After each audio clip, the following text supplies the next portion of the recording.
everybody's doing fine today? Yes, sir. Doing great. Great. So it's exciting to see that this happened with the Legend of Hell's Gate. How long was it in the works for that you knew, hey, we're changing streaming over here?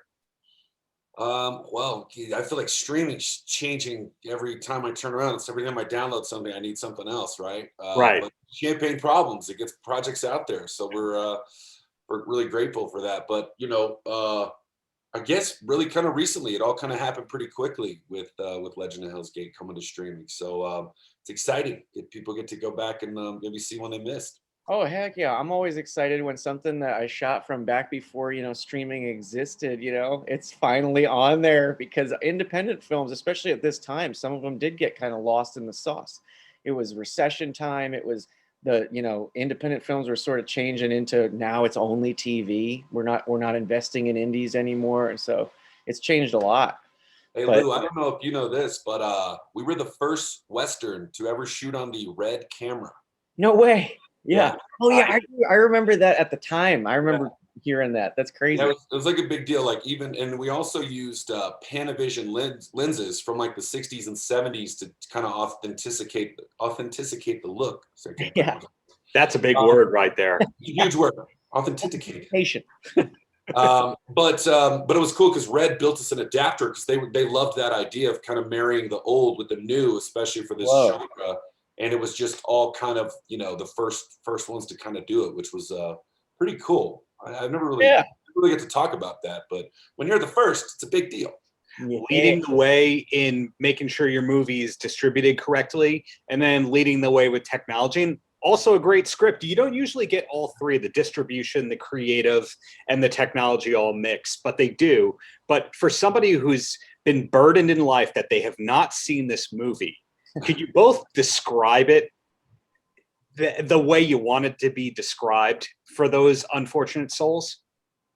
Tanner can take this one pretty good, but all I'll say is that it is a conjunction of the most cool historical Western figures that actually did conjoin at this one location. And that's what brought me to the script was, oh, this is so cool. These people were really there at the same time. And it is all fictionalized around one person who I got to play. I was the glue there to make these people meet in some cases. And then Tanner, you can describe more about Granbury and Hell's Gate, I think. Yeah, well, it's Lou kind of nailed it. It's definitely you kind of go off on a journey and you see how all of these stories intertwine. Also, like Doc Holliday's first recorded gunfight was something that we recreated. I've never seen that in a Western film, and I've seen a lot of them. Sure. We actually kind of found almost historical evidence pointing to that, John Wilkes Booth lived out his days in the kind of the AKA witness protection program, I guess, for lack of better words, you'd call it then as well. And found his way to this town called Granbury, Texas. And just the amount of history that is backed up there is fascinating. With some of it we uncovered just doing research for the movie. So to bring that to life and have the liberties of taking that history, but incorporating it with a lot of fiction, and the characters that we did create represented the people of that time. And I thought we did that very well. And there's just so many other aspects. Kevin Alejandro played a leader of a gang. There's elements that those were part of the Cowboys. You might recognize from like Tombstone and stuff. Some of those characters went on to go and do things. But it's just, I could sit here and geek out about that all day. I'm from Texas, so the Texas history aspect of it is alluring to, no question. But it's a fun one. It's a big ensemble cast. So I hope people don't watch this, thinking that they're going to get a 310 to Yuma. This is an action film just as much as it is a much larger story, a little bit more of a Lonesome Dove type of tale in that regards. We actually shot on some of the same sets as Lonesome Dove, so that was cool. Oh. And all kind of conjoined by that place, Hell's Gate, with those two giant pillars of rocks that now, I guess, is covered in water. It's Possum Kingdom. Yeah, it was flooded by Possum Kingdom Lake, so now it's just a place where you dock up your boat and party on the 4th of July. But at the time, it was just desert and rock called Hell's Gate. which is pretty cool. Nature acting like nature right there. Yeah. I find, as somebody who does interviews 5-6 days a week, that everything is always the opposite of the script in terms of the vibes on set. Like if it's a comedy, people are generally not lighthearted on the set. They are infuriated that they have to do the same joke over and over and over and over again, to the point that it's actually anger inducing. And then when it's a horror, a thriller, or a serious kind of script, the people are joking the second that cut gets called. Was it a lighthearted production? It was for me. I don't know. Was it for anybody else? No, I couldn't agree more. I mean, there's days that are hard. You know, you're out there. You remember when the lake just went over? When there was like all these thunderstorms. We were supposed to be filming on the lake that day. And one day we couldn't shoot outside and it rained. Yeah. I do remember that. That was a rough one. But also, I think the cast. Lou is obviously from other places, but I think aside from Lou, like the majority of the cast was from the state of Texas originally. So I think a lot of people were like, "Yo, can my brother come on set, or can my parents come on set?" So there was this lovely, just kind of vibe on set. I think that reciprocated through the cast. You're going to have your hard days. There's going to be some arguments, and I can't say that wearing so many hats, I was at my best every day, 30 days straight. But I think, I think I still come into contact with people on that was a grip or a gaffer, and they're like, "Dude, Legend of Hell's Gate was still my favorite movie I've ever done." That was the best group of people I've ever worked with, and a lot of those guys were from Austin. But I think I'll never forget the Halloween. We shot on Halloween, and I remember I think I was just tired that day, but I was coming out of my trailer. And here comes Lou Taylor Pucci dressed like Luigi. And I don't know if you remember that, but I remember like, oh man, it is Halloween. I forgot it's Halloween because we were working so diligently. Yeah, we had a huge day that day, but it was little things like that I think with all the death and despair, I think Lou Taylor Pucci brought some. Oh, we had a great time, and just to reiterate, I think it was just a feeling of a family affair.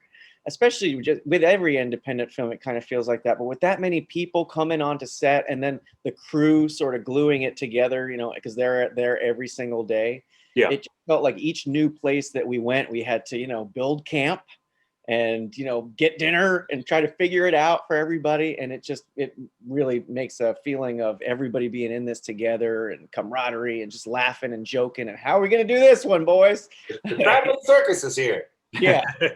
Well, it's come up a few times that the movie was made in Texas, and 20 years ago, it would have been like a movie in Texas. They didn't just build a soundstage or put it on a soundstage. And now it seems very few movies are actually being filmed in New York or LA. So I guess the question I have for Lou is, are you finding that most of the work that you've been doing the last 5-10 years has not been traditionally in New York, LA? Actually, I would say before that, I was not, when I was doing independent films, they were everywhere. I was working in Oregon, Maine, New Mexico, Texas, Pennsylvania, North Carolina, Florida. So I was all over the place then. Now, for the first time, I feel like there's more done in Los Angeles and New York because of television having taken over. Independent films could kind of spew out of anywhere. They come from any state, and one guy's got a dream and they're going to do this movie, and they're going to do it without the studios, and they're going to have their own producers and really make it from the ground up. They can do it any place. But Los Angeles and New York now, and Atlanta, obviously places like Atlanta, Vancouver, New Orleans, those are the places where TV is mostly situated. And everything has gone to TV at this point. It just feels very TV oriented, this world that we're in. Who took a picture? I know who did it, but it wasn't me. But but actually, what you're just saying there, Lou, makes a lot of sense. I remember one time before COVID, I was in Georgia on a press trip, and they were filming an episode of Dynasty, and it was supposed to be Idaho. And then in my town, like 2 years ago, they filmed an episode of Orange is the New Black, and I think they said it was Idaho, even though it's here in New York. Right. So I don't know if Idaho actually gets any filming or everywhere else is Idaho. Yeah, exactly. I feel like if it was an independent film, 20 years ago, they would have really been in Idaho. No, I've totally heard Idaho's the new Hollywood. I mean, Demi Moore lives there. Really good tax exemptions for making films, I guess. Probably. So besides this wonderful release hitting streaming services, can both of you tell me what you're working on at this very moment that we should be looking at and looking forward to? Yeah, Tanner, what are you up to? I don't even know this answer. Give me. Yeah, well, the gentleman before this was, kind of poking a little fun at Holy Moly. So I was lucky enough to win this mini golf competition on ABC called Holy Moly, and was lucky enough to play for my charity, the Mammoth Media Institute, which houses the Mammoth Film Festival. So I've been pretty involved with that. I've been kind of a film festival rat, but I got a movie on Netflix called We Summon the Darkness with Alexander Daddario and Johnny Knoxville that came out during COVID. So didn't get to have the theatrical release, which was, we were a product of that, but so cool to have it just out there into the world. And then I got a little flick trying to pick up on in May, shooting in Utah. So jumping back in front of the camera. But yeah, Lou, what are you up to, man? Whoa, that's awesome. I didn't know that. So you won a mini golf? Yeah, What? totally wild, dude. Got hit by a windmill. Look up Holy Moly. It's a wild show. But dude, I got to put $250,000 towards our charity. So Oh my God, that's incredible. yeah, Well, I'll get done. hit by that windmill all day if that's gonna be the case. Is Holy Moly hosted by Ken Jeong or somebody really interesting hosts that show? Well, it's Rob Riggle. Rob and, Riggle. Joe Tessitore, yeah. Tessitore. It was a different person from The Hangover. It wasn't Ken Jeong. It was Rob Riggle. So I was. It was Rob Riggle. Yeah. The neighborhood. It's a hoot. Summer's favorite show. Summer's favorite. Nice. There you go, Lou. I cut you off there. Please tell us. No. I've been just, during this pandemic, it's been so extremely weird. What are you going to do? Are you going to find any jobs? And I got really lucky and found a great, everything that I've been doing has been heading more toward television because, like I said, independent film, that's where I lived for such a long time in my career. And I loved it. But it just, it morphs and it evolved and turned into television really taking over. So I got to do a show called You recently. And that kind of prompted me to be able to do things. I just did a little cameo on Shameless, which was really fun for season 11. And I just finished the first season of a show called Physical, which is Rose Byrne is the main girl. Uh-oh, I got a dog yapping. All good. Hold on. When you have credits like that, you can take as many screenshots as you want and have as many dogs yapping. It's all good. So Physical stars Rose Byrne, and she's incredible. She's so funny, man. And she's the main actress who basically they're going after 1982, the start of the whole aerobics boom, because VHS had also just come out at the same time. And so it's a half-hour dramedy series that's going to be on Apple TV Plus. 1982, Physical, aerobics. How much do we hear Olivia Newton-John Physical? Oh man, I hope you hear it every time the theme song comes on. I don't know what it's going to be yet, how they're going to start it, but I'd imagine it's got to be that song. I hope. Be a good start. Yeah, it'd be a good start. Well, being I hope they super went out for that with that attached to the script. You know what I mean? got to make your demands. Goes in your rider. Well, yeah. Quick question for both of you, and it's the closer. And Tanner, if you want to go first, or you defer to Lou. Hey, I don't want to get in the way of this dynamic here, but any last words for the kids? For the kids, oh man. Well, I will say this: you never know what if you stay in the career path and the path you've chosen that you love. You never know when you're going to be getting to relive some of the great tales. So your history is your past sometimes in this industry, and that's proof is in the pudding for that today. I was so happy just to see Lou.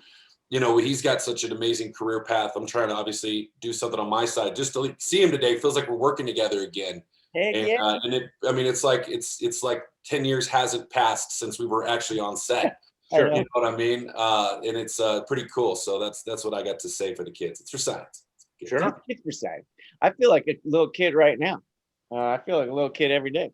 So, I'm just excited to watch this movie again with the extra added scenes and the bonus material that Tanner's putting into it. Coming out soon. Yeah. So that's the whole deal. I think that's why we're talking about this right now, is because he got the ability to to add those things in and edit it the way he wanted to edit the original script, which hilariously I found. Yeah, I can't believe you have that. Got my notes, got my highlights and everything. It's Ooh, crazy. Got your sides. Easily worth $40. That's easily worth $40. You want to hang on? Someday, you know. Someday. Well, the key is be proud of this movie. Glad you both have so many great things recent and upcoming, and just keep up the greatness. You're both clearly practicing what you preach there on the artistic end. Well, Hey, thanks, man. Thanks, guys. Take care now. All right, Cheers. Darren, nice to meet you. Paltrocast.